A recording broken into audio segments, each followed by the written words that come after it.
Magandang umaga po at welcome pong muli sa aming munting babuyan. Bago tayo pumunta sa isang inahin ay tingnan muna natin si Mars, may pamumula, swellang at nakikitaan na may discharge sa ari 4 na araw simula nang mabulugan ang katabi na si Nunay, pinapaamoy din namin siya ng sako na may baho ng barako araw-araw, hindi ko lang maipakita ang kabahagi dahil naghihigpit na o may restriction.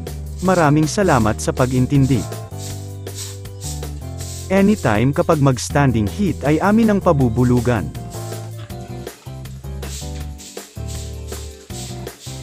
Today's episode ay ang pagwawalay ng mga piglets, pagbibigay ng antibacterial at bitamina kay Rasa, ito ay bilang paghahanda sa muling pagpapabulog.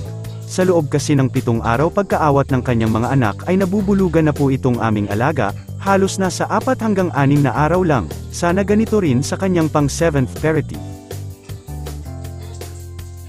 10 ml na Robipen strep ang ibigay namin, ito na po ang practice namin para mamatay kung anumang mga bakterya o virus sa loob ng matris at maiiwasan ang mga mummified o mga lusaw na mga piglets habang nagbubuntis. Ito ay bilang pamalit sa anti-parvovirus vaccine dahil walang available dito sa aming probinsya. 7 ml naman na B-complex vitamins. Norevit po ang gamit namin dahil may kasama ng ADE vitamins at binibigay ko ito para maging healthy ang mga ilalabas niyang mga egg cells during estrus period o paglalandi. Ililipat lang muna ang mga natitirang piglets dahil nauna na ang iba ng ilang araw.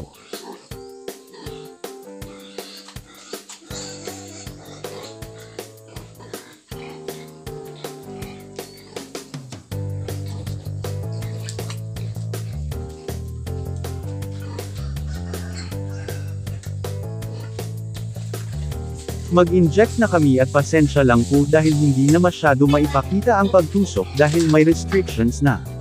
Maraming salamat uli sa pag-intindi.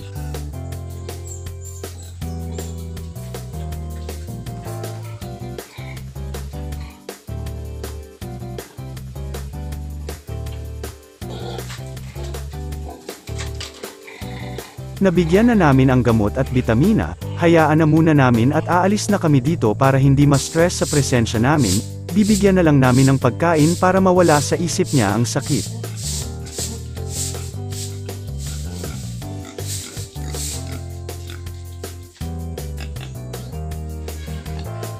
Ang inyong natunghayan ay based lamang po sa aming pamamaraan at experiences bilang backyard racer. Maaaring hindi angkop ang aming pamamaraan sa ibang mga nag-aalaga. Hanggang dito na lamang po ang aking video. Maraming salamat sa panunood at happy farming po mga kaibigan.